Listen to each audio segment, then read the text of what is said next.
Bora ver aqui, ó. One Piece, boa de navegar, porém... Ih, tem um porém. Porém? Tem algo em One Piece que me chama muita atenção logo de cara. Eu acho que é 1000 episódios, todo mundo fala isso.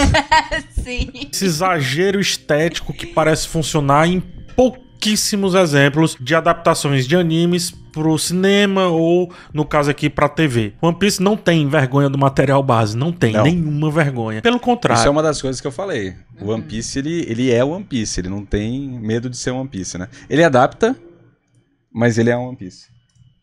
Faz um louvor a tudo que foi até agora, pra continuar sendo muito bem num outro espaço, numa outra mídia, numa outra forma de contar a história. A recompensa por essa série está alta. Luffy sorri e com certeza também comemora. Mas tem um porém.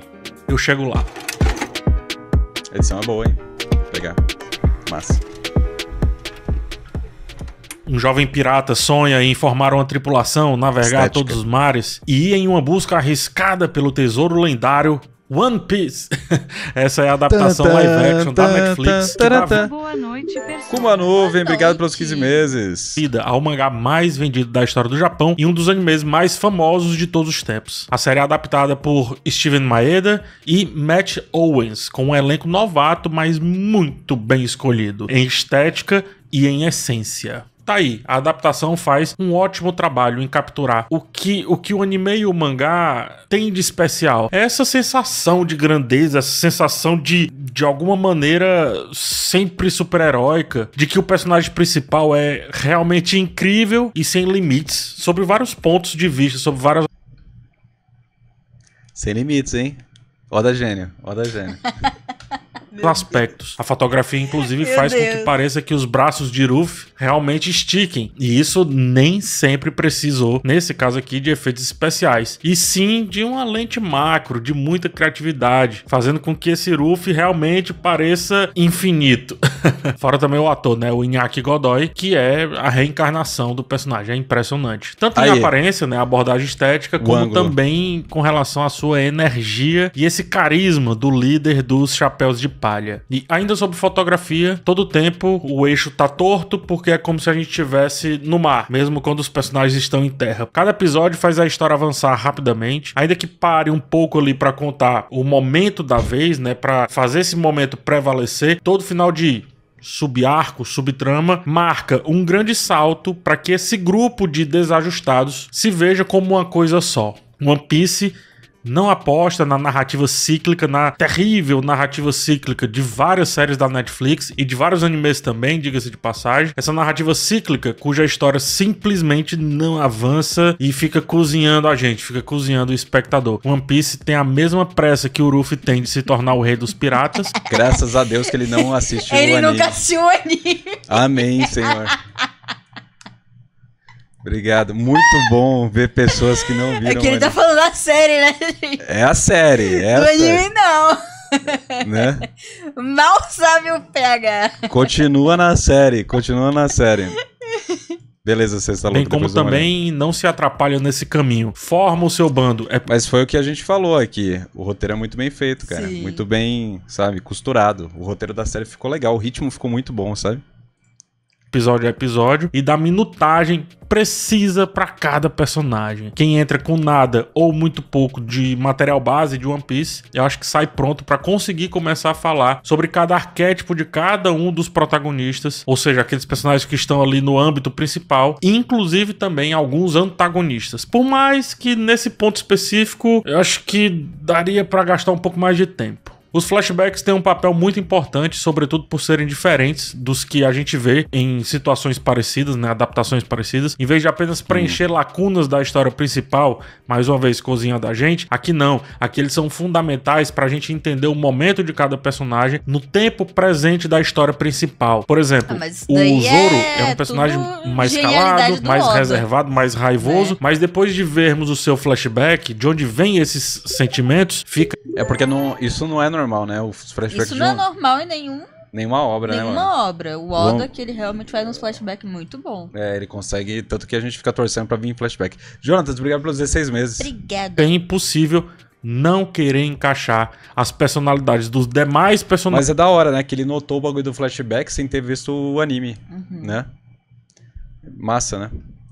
personagens em suas vindouras histórias, né? Ou melhor, na exploração das suas vindouras histórias. É muito interessante perceber como, beleza, então por que a Nami é assim? Já quero um flashback dela, já quero entender isso. E vem na hora certa. Os flashbacks misturam o que eles queriam quando eram mais jovens com o que eles estão fazendo agora. Cria-se, portanto, um tipo de conflito interno que baseia todas as decisões daquele ser em específico, nesse caso aqui o Zoro, mas também no caso dos demais, o Ruffy também é assim, o Sanji também é assim, a Nami também e por aí vai. Só que o mais interessante é que esses conflitos de cada um não são esquecidos conforme a série vai avançando e o roteiro faz o trabalho perfeitinho, muito assertivo de juntar todos os conflitos em um grande conflito só pra a partir dessa temporada, né? Que só acontece nos finalmente. A série seguir, aí eu digo, meu amigo, ao infinito. Cada episódio que se propõe a parar pra contar a história do personagem da vez, sem de fato parar com a história, acaba sendo um estudo de personagem e faz aquele em específico, né? O personagem da vez se encaixar não só na série, mas no bando. Se encaixar no conflito dos outros. E como eu disse ao final, fazer um grande amálgama desses conflitos e colocar todos num propósito só. Entendemos por... Palavra do dia é Falou amálgama. Ele falou Falou bonito. bonito. O cara falou bonito. Tanto porque eles se completam. E sobretudo porque é impossível vê-los separados, mais ainda depois dos últimos episódios. O live action acerta em outros pontos técnicos também que muitas vezes sofrem com baixo orçamento. Por exemplo, ele é filmado em espaços pequenos, locais fechados, isso para economizar, mas diferente de outros exemplos que simplesmente não exploram o lugar e se tornam extremamente entediantes, aqui isso acaba sendo até que uma vantagem. Conseguimos perceber muitos detalhes desses lugares e passar tanto tempo lá, tanto não é uma tarefa chata, quanto já dá um sentimento de falta tão logo que o episódio acaba e o bando resolve prosseguir. Além disso, a história não tenta ser super realista, como eu tava dizendo, o que ajuda a mantê-la interessante e envolvente do jeito que tá escolhendo ser naquele momento. Isto é, ela utiliza muito bem o momento que ela tá inserida. O arco do circo, todo resolvido em um episódio, é um grande exemplo disso. Muda a estética, muda a trilha sonora, muda a abordagem, muda tudo a favor daquele momento, daquele tempo em específico. E a partir daí explora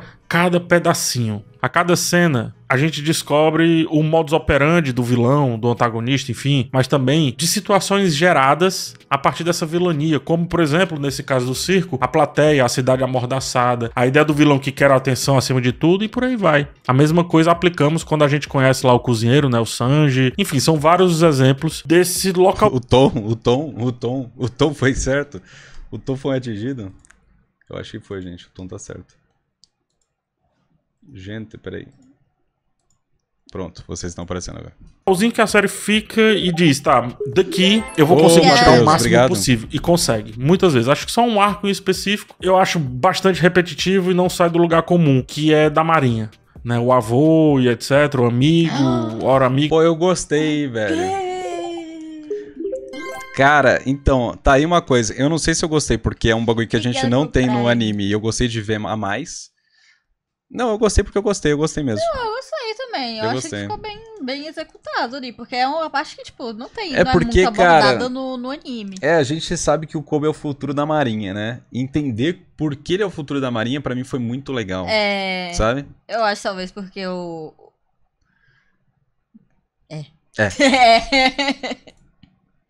E etc, o amigo, hora amigo, inimigo e tal. Eu acho que esse arco merecia um pouco mais de conexão desde do começo da série, porque ele se desconecta e só volta ao final. Aqui nesses... Não, mas discordando com o meu amigo de análise aqui, PH, a conexão é dada a partir do momento que o Garp é vô do Luffy, né? Sim. Então toda hora tá conectada a história do Luffy, porque ele é literalmente o vô tentando achar o neto, né? E ele tentando fazer o neto desistir ou testando o neto, né? Como a gente vai vendo depois.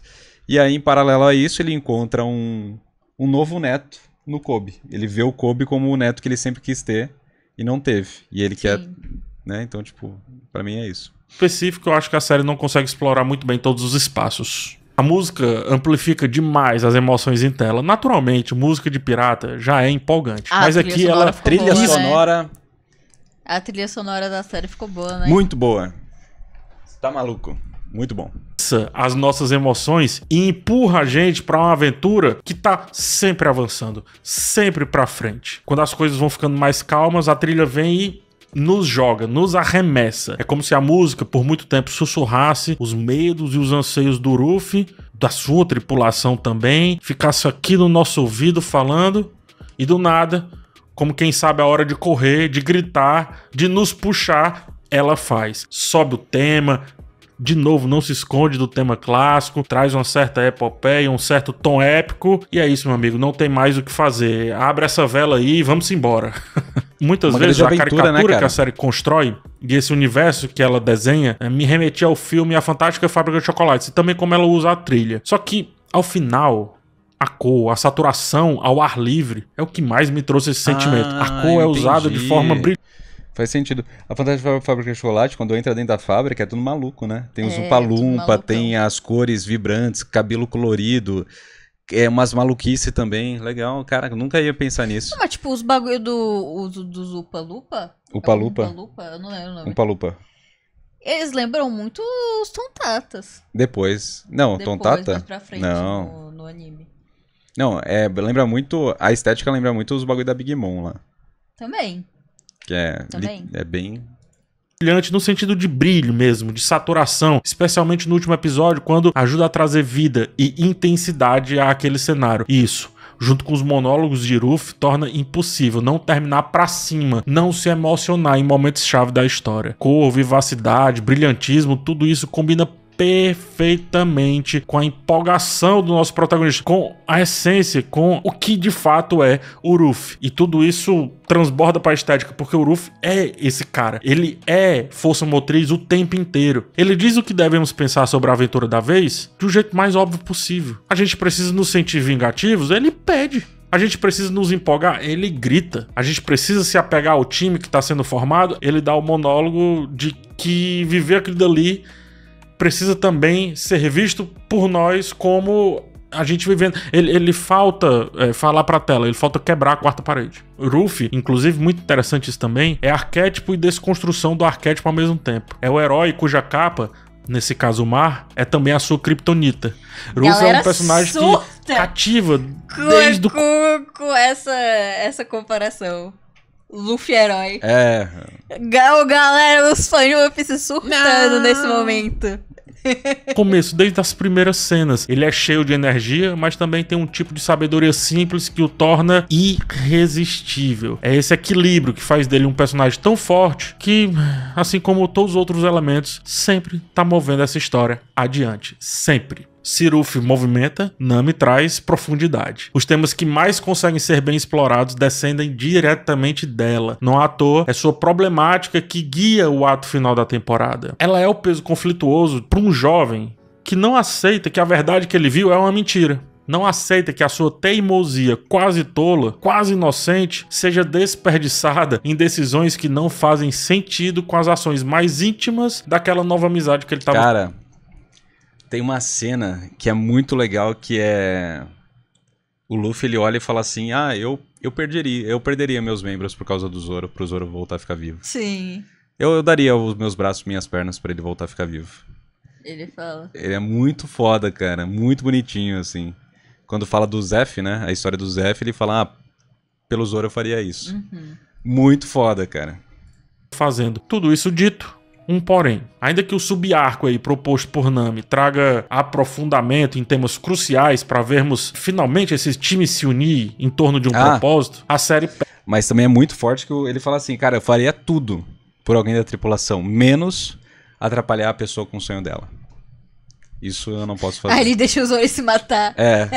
Mas isso é massa, tá ligado? Porque ele fala, eu faria de tudo por ele, mas eu nunca atrapalharia ele de alcançar o próprio sonho. Isso é muito massa. Peca em ficar muitas vezes boiando na superfície de um mar de possibilidades para ter um ou mais assuntos sendo explorados sob diversos pontos de vista. A ideia dos antagonistas acabam sempre caindo no mesmo vórtice de discussões e soluções. Pilham, exploram e simplesmente querem o que o outro tem. Beleza, isso é ser pirata, mas em uma série que desconstrói o que é ser pirata, será que é esse o ponto? Será que não daria para pegar a ideia do Homem-Peixe, por exemplo, e colocar um pensamento um pouco menos binário de bem e mal e etc. Eu não gosto da abordagem a esse personagem, ainda que seja fiel ao original. Eu acho que colocar o vilão da vez no mesmo espaço do vilão anterior, acho que demonstra pouca inventividade. E também acaba localizando um personagem que visivelmente representa uma minoria de um modo que essa minoria seja bélica para além do que a origem dessa alegoria representa na vida real. Matt Owens, o criador da série, ter deixado isso passar, eu acho decepcionante. Eu não gosto desse esvaziamento, ou pior, dessa simplificação entre lado A e lado B, que, pelo menos até onde eu ouvi falar, One Piece conseguiu várias vezes ir muito além disso. Ele tá falando que assim, ó, já que os homens são uma alegoria ao povo negro que foi escravizado, ele acha que você transformar esse povo em um povo bélico é um esvaziamento do conceito de luta de um povo inteiro. É porque assim, eu já vi que... Porque isso vai ser abordado muito mais pra frente. Ele não sabe disso, que vai ter... aí eu sei que o Alisson me falou que alguém comentou isso com o PH e ele respondeu que ele não sabe porque ele não viu, né? Que vai ter um arco mais pra frente e tal. Mas é interessante ver que ele teve essa rejeição e eu quero ver a reação do PH quando ele vê um arco inteiro, né? Tipo, as histórias, pelo menos ali do Fisher Tiger, que vai contar mais sobre isso daí, né? Tipo... Nossa, eu espero muito que o arco dos Homens Peixes na série seja muito melhor do que o anime. Porque vai ter o rolê da transfusão, então, tipo assim, vai ter uma... Não tem como ele saber exatamente, não tem, ele não viu. Ele não sabe disso, né? Ele não sabe do bagulho. Mas eu entendi o que ele quis dizer, ele queria que não fosse tão binário assim, tipo, os caras são maus, então eles são maus porque foram escravizados e agora eles vão matar todo mundo. Só que ele não sabe que vai ter ainda outras visões sobre o que já aconteceu, entendeu? Tipo assim, e essa é a visão do Arlong, tá ligado? Que é um vilão. E aí depois porque você vai ter... de fato não tinha como apresentar isso aqui, né? Tipo... Senão ia pegar muita coisa lá pra frente, muito mais pra frente, trazer pra cá. Não tem. Com personagens que só ia aparecer mais pra frente. Ia ficar difícil de apresentar tudo agora na parte do Arlong. Sim. Mas eu entendo o que ele disse, faz sentido, sim. A visão dele tá certa, não tá errada, não. É até estranho observar isso em uma série onde um dos grandes predicados dela, ou seja, um dos grandes elogios a serem feitos por ela, pra ela, melhor dizendo, é notavelmente abordar o problema do embranquecimento que tem seguido muitas outras adaptações de anime. Ela opta por um elenco diversificado, um elenco que transforma a produção em algo verdadeiramente global, mas ao mesmo tempo ela também não sabe muito o que fazer com isso. Pelo menos não por enquanto, tá? Não por enquanto. Essa escolha não apenas respeita o mosaico... Eu também falo mais que é por causa do Oda. Porque o Oda, desde o início, ele fala que cada Mugiwara tem uma nacionalidade diferente. Porque realmente em animes... Eles... Por mais que seja um louro, seja o que for, todo mundo é japonês. Por mais que seja os personagens mais diferentes do mundo, é tudo japonês, entendeu? Cultural do material de origem, que tanto é japonês, mas também se faz a partir de histórias de piratas que nunca fizeram tanto sucesso assim por lá, como também ela representa perfeitamente uma essência ali desse anime que explora um mundo. Então não tem como explorar um mundo sendo todo mundo igual. One Piece vai, perfeitamente nisso. Dos temas trabalhados, o que mais se aprofunda é o da amizade, inclusive. Sobretudo quando ele passa pela busca pelo propósito. O propósito de Ruffy passa por vários pontos. E como ele não pode seguir sozinho, coloca então a sua busca pela amizade em um patamar tão interessante que instiga todo mundo ali a entrar na jornada com ele. Nessa realidade que a gente vive, né, de interconexão cultural, de hiperculturalidade, talvez One Piece sirva como um modelo para como as futuras adaptações podem tanto respeitar a sua origem, quanto também mostrar que a amizade ela não vai apenas para os iguais. Ela consegue assim falar com uma audiência global, que vai além dos Estados Unidos, além de Japão, além de Europa, vai para tudo, se conecta facilmente com tudo. E de novo, mais uma vez falando, o Ruffy é fundamental nesse ponto de vista. One Piece define um novo padrão para adaptações de animes. Já nos primeiros episódios consegue definir a sua magia única, ritmo, autenticidade. Não tem vergonha, já falei disso, não tem vergonha do material original, seja o mangá, seja o anime, e sobretudo, não tem vergonha de ser esse exagero quase incansável de ser visto. One Piece eu acho que se constrói com muito vigor, com muita vontade de ser a galhofa que finge inocência, mas que nas entrelinhas diz até quando não quer dizer muito. Ao final disso tudo aqui, fica aquele sentimento de simplesmente querer permanecer nesse universo. Se isso não é um acerto, eu não sei o que pode ser mais. E é isso, gente. Muito obrigado por ter chegado até o final do vídeo. Se inscreve aqui no canal, deixa o like na descrição, tem link pro... O título do vídeo, boa de navegar, porém, e o porém nunca veio. Porque ele só falou bem da série. Ah, não, eu acho que o porém é o do vilão. O porém é a parte do coisa, mas tipo, isso é algo tão... É um livro, tá? Segundo livro, pré-venda, e também tem link pro primeiro livro. phsantos.com, dá uma olhada lá e corre porque tá preço promocional. A gente se vê numa próxima oportunidade, um forte abraço em vocês e tchau. Like, já dei. O que ele falou? Pegar perfeito, você fazer os temporadas, produto do autor, redimir isso depois, fazendo os pitões. Aqui, ó. Lê aí, melhor. PH, você foi perfeito em sentir falta de um aprofundamento dos vilões dessa temporada. O próprio autor se redime disso depois, trazendo os vilões antigos para desenvolvê-los mais e investindo em um tempo maior nos novos que virão. A questão do Arlong e das minorias é um tema em um arco inteiro no mangá original. Espero que o live action chegue lá.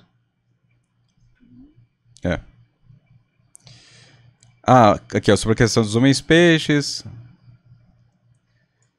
Aí o PH respondeu o quê? Mas esses arcos já apareceram? Comente-se o que tem, não o que não tem. Ah, tá. Comenta-se o que tem, não o que não tem. É isso que ele falou, né? Ele não tem como comentar o que ele não viu, né? É o que a gente ficava falando toda hora quando o pessoal ficava falando pra gente. Mas depois, eu falei, mas depois eu não vi, cacete. Antes eu ficava falando isso toda hora. Ah, bom, gostei.